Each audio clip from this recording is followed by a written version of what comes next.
Hello and welcome to my YouTube channel.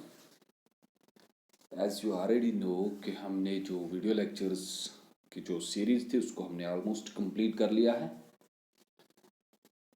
और now according to the plan we will move to the next step that is the MCQ series. ठीक है, तो पहले ही हमने discuss किया था, पहले हम video lecture series cover up करेंगे, उसको कंप्लीट करने के बाद हम MCQ सीरीज स्टार्ट करेंगे। तो आपके लिए ये ज़रूरी है, अगर आपने कंसेप्ट को पढ़ा है तो डेफिनेटली आपका जो माइंड है वो स्ट्राइक करेगा हर किसी क्वेश्चन को। अगर आपने कंसेप्ट को नहीं पढ़ा है, आप खाली एमसीक्यूज कर रहे हैं, तो ये मैं आपको बताता हूँ, ये बेवकूफ़ी है। इस बेस पे आप एग्ज़ाम क्वालिफाई नहीं कर सकते, ये पॉसिबल ही नहीं है। कोई भी कम्पिटिटिव एग्ज़ाम उठा के देख लीजिए। हाँ यस, कुछ टाइम के लिए आपको ये लगेगा मैंने प्रिपरेशन की, मैंने वो किया, मैंने इतने क्वेश्चंस किए, ठीक है पॉसिबल है, लेकिन without reading the concept it is not possible for everyone or for you guys you will qualify examination, that is not possible, वो totally possible नहीं। अगर आपने कंसेप्ट नहीं पढ़े हैं, मैं अभी भी कह रहा हूँ कंसेप्ट को पढ़ो पहले, फिर एमसीक्यू सीरीज करो, ठीक है। वरना आपको पता नहीं चलेगा कि सिस्टम पे कितने, इस सब्जेक्ट पे कितने लोग अभी एमसीक्यूज करा रहे हैं जिनका दूर दूर से सिलेबस के साथ कोई ताल्लुक नहीं है, ठीक है। तो हम अपना नेक्स्ट स्टेप कंटिन्यू करेंगे। पहले हमने कंसेप्ट कवर अप किए, अब हम एमसीक्यूज करेंगे और हर डे मैं आपको एमसीक्यूज कराऊंगा। लेकिन हम एमसीक्यूज कैसे करेंगे? हम एमसीक्यूज टॉपिक वाइज करेंगे, ठीक है। पहले एमसीक्यूज मैंने कराए हैं तीन लेक्चर्स आए हैं एमसीक्यूज पे, जिसमें हमने सोसाइटी पे एमसीक्यूज किए हैं, कम्युनिटी पे एमसीक्यूज किए और एसोसिएशंस पे एमसीक्यूज किए, उनको भी देख लीजिएगा। और आज हम किस टॉपिक पे एमसीक्यूज करेंगे? आज हम करेंगे सोशल स्ट्रैटिफिकेशन पे। सोशल स्ट्रैटिफिकेशन होती क्या है उस पर आज हम एमसीक्यूज करेंगे। तो चलिए चलते हैं एमसीक्यू नंबर 1 पे। एमसीक्यू नंबर 1 देखते हैं क्या कहता है हमें। Social stratification mean, social stratification का मतलब क्या होता है? पहले सिंपल एमसीक्यूज करेंगे, फिर धीरे धीरे हम कॉम्प्लेक्स की ओर बढ़ेंगे। सोशल स्ट्रैटिफिकेशन का मतलब क्या होता है? सोशल स्ट्रैटिफिकेशन क्या बोलते हैं? Classification of society into castes, ठीक है। जब आप कास्ट्स में क्लासिफाई करते हो सोसाइटी को, ये ब्राह्मण, क्षत्रिय, वे शूद्र, ठीक है, ये जो है ये अशरफ है, ये अजल अफस है, ठीक है, कास्ट के बेस पे। Classification based on the economic condition, जब आप क्लासिफाई करते हो सोसाइटी को on the base of economic condition, ये रिच, ये मिडिल क्लास, ये पुअर, ठीक है। Classification based on power, power के बेस पे ये इसके पास सबसे ज़्यादा पावर है, ये पूरी कंट्री को संभालेगा, ये स्टेट को संभालेगा, ये एक विलेज को संभालेगा, ठीक है। फिर लास्ट में क्या कहता है? The hierarchy of groups which may be based on any force, यानी ये एक हायरार्की होती है। हायरार्की मैंने आपको कहा क्या होता है, इसमें हम डिवाइड करते हैं लोगों को, पहले एक टॉप, उसके अंडर, उसके नीचे दूसरे को, उसके नीचे दूसरे को, उसके नीचे, ये टॉप वाला है, ये बॉटम वाला है, ठीक है। ये बेस्ट, ये इसको हम सुपीरियर लेवल पे रखते हैं, इसको इंफीरियर लेवल पे रखते हैं, ठीक है। तो हायरार्की ऑफ ग्रुप्स, जब आप ग्रुप्स लोगों को, बहुत सारे लोगों को ग्रुप्स में हायरार्की में डिवाइड करते हो, पहला, सेकंड, थर्ड और फोर्थ, विच में भी बेस्ड ऑन एनी फोर्स, वो किसी भी फोर्स पे हो सकता है। अगर आपको याद है हमने स्ट्रैटिफिकेशन में पढ़ा था, stratification on the base of caste भी होती है, stratification on the basis of groups colour भी होती है, stratification on the basis of gender भी हम करते हैं, stratification on the basis of creed, colour, sex, gender, इन सब पे हम स्ट्रैटिफिकेशन करते हैं। तो एनी फोर्स, कोई भी फोर्स हो सकता है। तो इसका आंसर क्या बनेगा? हायरार्की भी आ गया, ग्रुप्स भी आ गए, तो इसका आंसर बनेगा पार्ट डी, ठीक है। तो साथ साथ इन कॉन्सेप्ट्स को भी समझिए, इनको भी मैं एक्सप्लेन करूंगा और जो बाकी ऑप्शंस होंगे। Status groups according to Weber are identified by, Weber के मुताबिक, जो मैंने आपको पढ़ाया सोशल स्ट्रैटिफिकेशन बाय वेबर, जो बहुत इंपॉर्टेंट है, अगर आपने उसको नहीं देखा है उसको 2 बार देखिए, वहां से क्वेश्चन जरूरी आएगा सोशल स्ट्रैटिफिकेशन से, ठीक है। तो क्वेश्चन नंबर 2 कहता है status groups according to Weber are identified. जो स्टेट्स ग्रुप्स होते हैं वेबर के मुताबिक, यानी मैक्स वेबर के मुताबिक, हम उनको आइडेंटिफाई करते हैं बाय, किससे, किस चीज़ से हम उनको पहचानते हैं, किस चीज़ से पहचानते हैं? एजुकेशन का वेबर का कोई इसका साथ कोई टच नहीं, ऑक्यूपेशन पे वेबर बात नहीं करता है, फैमिली बैकग्राउंड पे भी बात नहीं करता है, तो वो किस पे बात करता है? स्टाइल ऑफ लाइफ पे, ये याद रखिएगा, ये भूलिए मत। Question number third, question number third क्या कहता है, हु सेड, किसने कहा, the differential distribution of authority leads to class formation. ये किसने कहा, जो डिफरेंशियल डिस्ट्रीब्यूशन ऑफ अथॉरिटी, जो अथॉरिटी आप डिस्ट्रीब्यूट करते हो, एक को इतना पावर, इस वाले को इतना पावर, इस वाले को इतना पावर, इस वाले को इतना power, leads to class formation. ये क्या बनाता है, ये क्लास बनाता है, ये एक क्लास बनता है, ये दूसरा क्लास बनता है, ये तीसरा क्लास बनता है। एंड क्लास कन्फ्लिक्ट, और उनमें फिर क्या होता है, क्लास कन्फ्लिक्ट होता है। क्या क्लास कन्फ्लिक्ट होता है, ये वाले रिच बनते हैं, इनके पास ज्यादा पावर होता है, ये इसके अंडर काम करते हैं, ये इसके अंडर काम करते हैं, तो उससे क्लास कन्फ्लिक्ट भी बनता है। क्लास फॉर्मेशन भी होती है, साइमल्टेनियसली दोनों चीजें बनती है। लोगों में क्लास फॉर्मेशन, लोगों में क्लास बनता है, और क्लास कन्फ्लिक्ट भी उनके बीच में फिर होता है। ठीक है, तो ये किसने कहा। अगर ये क्वेश्चन आपको नहीं आएगा कोई बात नहीं है, क्योंकि डेरेनड्रॉप को हमें नहीं पढ़ना है। तो डेरेनड्रॉप ने ये कंसेप्ट दिया है, ये आप याद रखिए कि जिसने क्या, किसने कहा कि अथॉरिटी की, जब अथॉरिटी डिस्ट्रीब्यूट की जाती है उसके साथ साथ साइमल्टेनियसली दो चीज़ें बनती है, एक तो क्लास फॉर्मेशन बनती है और एक क्लास कन्फ्लिक्ट बनता है। ठीक है, तो इसको आप याद रखिए, ये डेरेनड्रॉप का कंसेप्ट है। अगर आपको ये नहीं आया, घबराने की कोई बात नहीं है। ठीक है, चलिए क्वेश्चन नंबर 4 पे।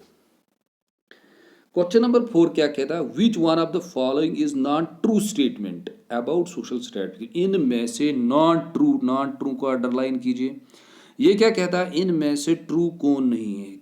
क्या है, इनमें से ट्रू कौन नहीं है, ठीक नहीं है, किसके मुतालिक, सोशल स्ट्रेटिफिकेशन के मुतालिक। तो चलिए देखते हैं क्वेश्चन नंबर 4 को, इसमें कौन नहीं है। It is in the form of hierarchy. ठीक है, हमने ये कहता है कि सोशल स्ट्रेटिफिकेशन जो होती है ये हायरार्की होती है। यस, ये तो हमने पढ़ा। ठीक है, दूसरा क्या कहता है, it indicates only differences in society. ये खाली इंडिकेट करता है डिफरेंसेस इन सोसाइटी। कौन, सोशल स्ट्रेटिफिकेशन। क्या ये खाली डिफरेंसेस इंडिकेट करता है, नो, ये डिफरेंसेस भी हमें दिखाता है, ये इंफीरियरिटी सुपीरियरिटी कॉम्प्लेक्स भी हमें दिखाता है, ये टॉप एंड बॉटम हमें दिखाता है, ये रिच एंड पावर हमें दिखाता है, ये दिखाता है हमें किसके पास कितनी ज्यादा फैसिलिटीज, कौन प्रिविलेज्ड है कौन अनप्रिविलेज्ड है। ठीक है, तो इसको हम पहले इसको टारगेट करेंगे, इसको लॉकअप करेंगे पार्ट बी को, फिर पहले पार्ट सी को देखेंगे।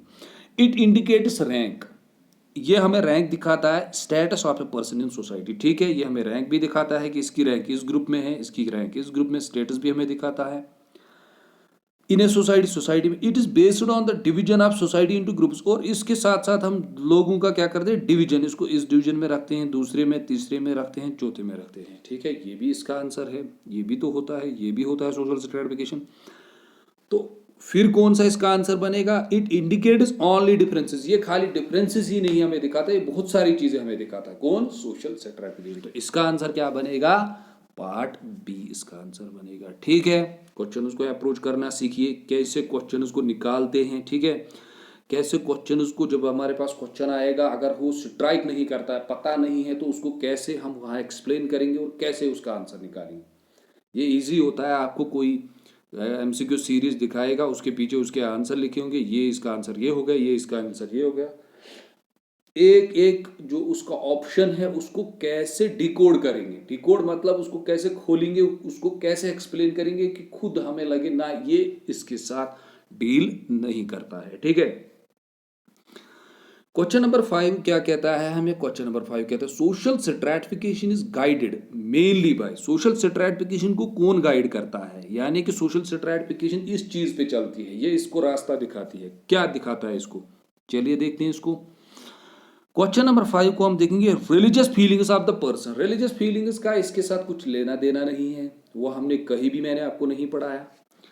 द एक्सटेंट ऑफ सोशलाइजेशन, तो सोशलाइजेशन का उसके साथ क्या लेना देना है वो भी हमने नहीं पढ़ा। Social belongings of the people, social belongings of the people, sir ये क्या होता है, बिलोंगिंग्स मतलब आप किस स्ट्रेटा से बिलोंग करते हैं, क्या आप टॉप से हो, सेकंड से हो, थर्ड से हो, ये आपको बताता है। सोशल स्ट्रैटिफिकेशन को ये गाइड करता है कि ये लोग जो है ये इस स्ट्रेटा के साथ बिलोंग करते हैं, ये इस strata.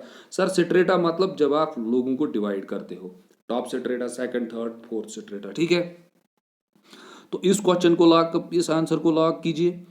Extent of social contacts of person, extent ये बढ़ाता है क्या, आपके सोशल कंटैक्ट्स को। जब आप स्ट्रैटिफाई करते हो लोगों को, क्या वो कंटैक्ट्स बढ़ाता है, नॉट एट ऑल, वो तो नहीं बढ़ाता है। वो तो आपको कन्फाइन करता है, आप इस ग्रुप से हो, आप इस ग्रुप से हो, आप इस ग्रुप से हो। तो मोस्ट प्रोबेबली कौन सा आंसर बनेगा इसका? वो बनेगा social belongings of the people. ये आपको दिखाता है कि आप किस स्ट्रेटा के साथ बिलोंग करते हो। तो सोशल स्ट्रैटिफिकेशन को कौन गाइड करता है? उसको गाइड करता है कि लोगों को डिवीजन में बांटो और उनको बता दो कि आप किस स्ट्रेटा के साथ बिलोंग करते हो। ठीक है, ये हो गया क्वेश्चन नंबर 5। क्वेश्चन नंबर 6 को देखते हैं। In a feudal society stratification was based on. Feudal society में स्ट्रैटिफिकेशन किस पे बेस्ड थी? फ्यूडल सोसाइटी में स्ट्रैटिफिकेशन किस पे बेस्ड थी? पहले समझते हैं फ्यूडल सोसाइटी। फ्यूडल सोसाइटी क्या होती है? फ्यूडल सोसाइटी वो सोसाइटी होती है जहां मेन रिसोर्स जो है, जहां से सबसे ज्यादा प्रोडक्शन निकलती है, वो लैंड होती है। ठीक है, ये कब था फ्यूडल सोसाइटी? ये इंडस्ट्रियल रेवोल्यूशन से पहले। अगर आपको याद होगा, मैंने आपको एवोल्यूशन ऑफ द सोसाइटीज पढ़ाया था। वहां मैंने एक कंसेप्ट पहले आपको पढ़ाया था। सोशल साइंस में जनरली कौन सा एवोल्यूशन एक्सेप्ट करते हैं कि सोसाइटीज कैसे चेंज होगी? पेस्टोरल, पेस्टोरल से एग्रीकल्चर, एग्रीकल्चर से फिर इंडस्ट्रियल सोसाइटी। तो इसको बोलते हैं फ्यूडल सोसाइटी, जहां लैंड मेन थी। तो लैंड के जो ओनर्स थे, ठीक है, और लैंड में जो काम करते थे उनको हम स्लेव्स बोलते थे। जो लैंड ओनर्स थे उनको हम फ्यूडल लॉर्ड्स बोलते हैं। जो जमीन, जिनके पास जमीन ज्यादा होती थी, वो कुछ लोगों को खरीद कर लाते थे, घर में काम करवाते थे, या उनके घर में जो काम करता था उनको हम क्या बोलते थे? उस टाइम कौन सा कंसेप्ट था? फ्यूडल सोसाइटी में क्या स्ट्रैटिफिकेशन थी? कास्ट ऑफ ए पर्सन नहीं, पर्सन बीइंग स्लेव। या तो आपको कोई खरीदता था, उसके स्लेव बनते थे, या ये लोग जो थे ये फ्री थे। तो वहां से स्ट्रैटिफिकेशन लोगों को डिवाइड किस बेस पे किया जाता था? या तो वो स्लेव था या फ्री था। तो पर्सन बीइंग स्लेव और फ्री। ठीक है, तो इसका आंसर पार्ट बी बनेगा क्वेश्चन नंबर 6 का। ठीक है, चलिए, सॉरी,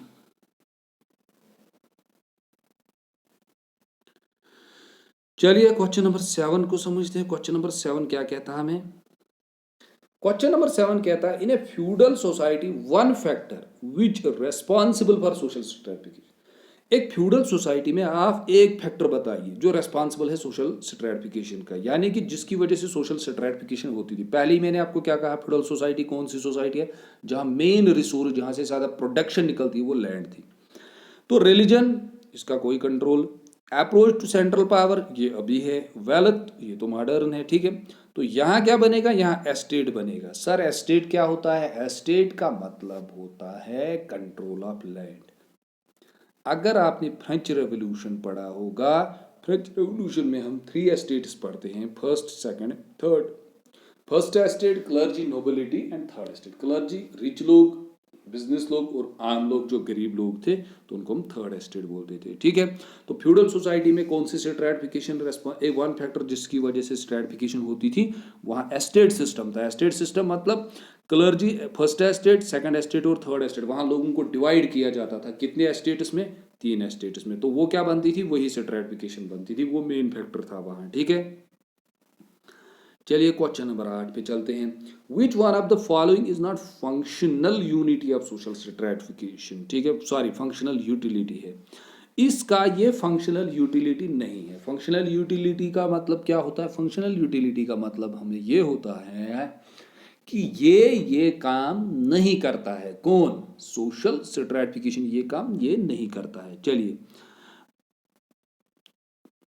इसका ऑप्शन देखते हैं। It helps in providing growth, ये मदद करता है ग्रोथ करने में। क्या सोशल स्ट्रैटिफिकेशन ग्रोथ करने में मदद करती है? नो।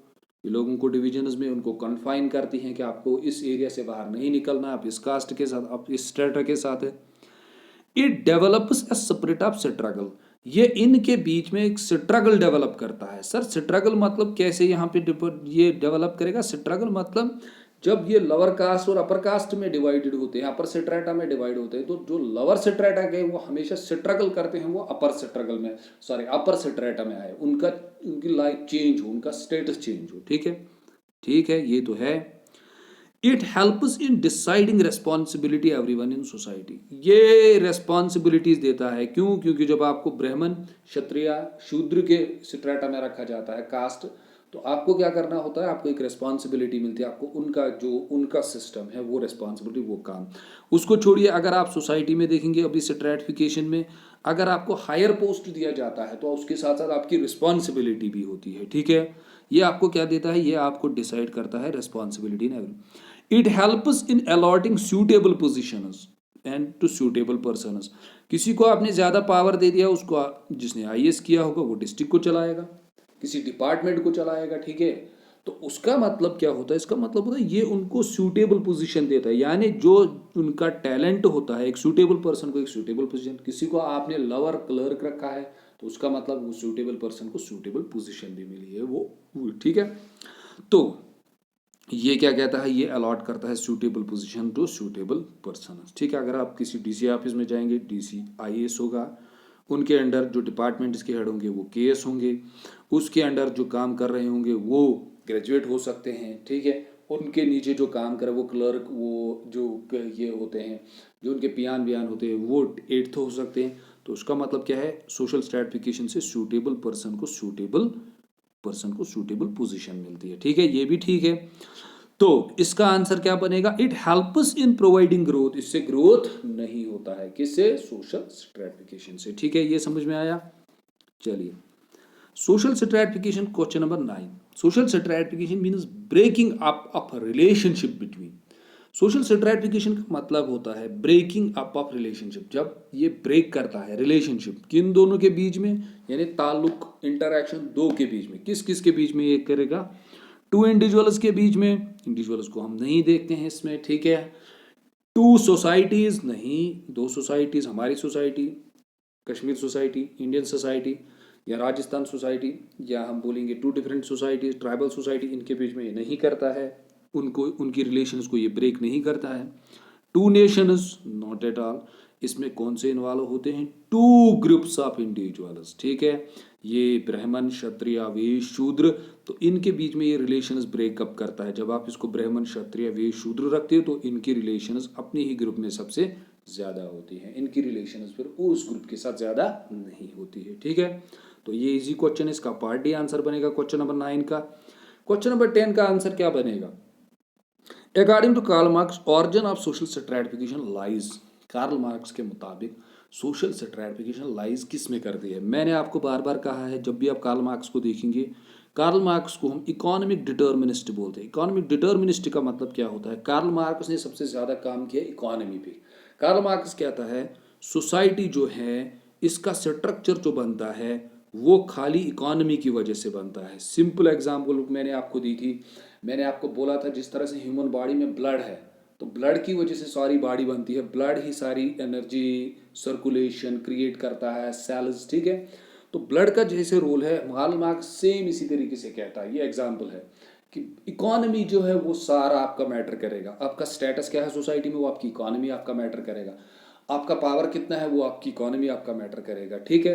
तो इसको हम इकोनॉमिक डिटर्मिनिस्ट बोलते हैं, ठीक है। तो ये क्या कहता है, ये कहता है सोशल स्ट्रैटिफिकेशन का ऑरिजिन क्यों हुआ, तो ये बोलता है ये इसलिए हुआ क्योंकि जो इकोनॉमिक डिस्पैरिटी है, इकोनॉमिक डिस्पैरिटी मतलब इसके पास ज़्यादा इकोनॉमी, इसके पास कम है, इसके पास कम है, तो इसको हमने सेकंड, थर्ड एंड फोर्थ रखा। जिसके पास सबसे कम है वो गरीब रहेगा, वो लोअर क्लास पर, लोअर स्ट्रेटा में रहेगा। तो इसका मतलब क्या होता है, वर्क नहीं उसकी वजह से नहीं, लेबर तो सबसे ज़्यादा काम करते हैं। Social needs and functions, no slavery system, no क्या करेगा, economic disparity. Sir economic disparity मतलब वही इकोनॉमिक डिफरेंस, इनके पास ज़्यादा है, इनके पास कम है, ये पुअर क्लास बनेगा, ये रिच क्लास बनेगा, ठीक है। तो इसका आंसर पार्ट डी सिंपल बनेगा। चलिए क्वेश्चन नंबर 11 को समझते हैं। क्वेश्चन नंबर 11 क्या कहता है, अगर आप क्वेश्चन नंबर 11 को देखेंगे, इन सोशल हायरार्की, जो सोशल हायरार्की हम क्रिएट करते हैं सोशल स्ट्रैटिफिकेशन में, उसको हम क्या कहते हैं, socially all are considered equal. क्या सोशली वो सब इक्वल होते हैं, आपने लोगों को डिवीजन किया हायरार्की में, ये फर्स्ट, ये सेकंड, ये थर्ड, ये फोर्थ, क्या वो इक्वल होते हैं, नहीं। ये तो अपर होता है, ये तो टॉप लेयर पे होता है, सुपीरियर होता है, ये इन्फीरियर होता है, ये तो नहीं बनेगा। Socially some are considered higher while others are treated low. Yes, किसी को हम हाई पे रखते हैं, ये हायर बनता है सुपीरियर, किसी को लो रखते हैं, ये इन्फीरियर बनता है, ठीक है। इसको लॉकअप कीजिए। People belonging to one can caste marry to the people of other caste. क्या सोशल स्ट्रैटिफिकेशन में हायर वाला लोअर वाले से मैरिज कर सकता है, नहीं कर सकता, ये भी नहीं बनेगा। People of higher caste encourage people of lower caste, क्या ये लोग एनकरेज करते हैं लोअर कास्ट वालों को? No, not at all. वो चाहते हैं कि वो हमेशा लोअर कास्ट में रहे, वो चेंज ना हो और हमारा कास्ट में वो मिक्सअप ना हो। तो इसका आंसर क्या बनेगा? इसका आंसर पार्ट बी बनेगा। ठीक है, तो इसके साथ आज का वीडियो लेक्चर हम इसी के साथ फिनिश करते हैं। तो ये एक सैम्पल था आपके लिए जो मैंने लाया है एमसीक्यू सीरीज़। अगर आपको ये एमसीक्यू सीरीज़ अच्छी लगी, क्या आपको ये वीडियो अच्छा लगा सर, ठीक है। अगर आप चाहते हैं कि हम ये कंटिन्यू करें ये एमसीक्यू सीरीज़, तो कंटिन्यूअसली आपको मैं इस पे 2 या 3 वीडियो लेक्चर्स प्रोवाइड करूंगा एमसीक्यू सीरीज़ पे।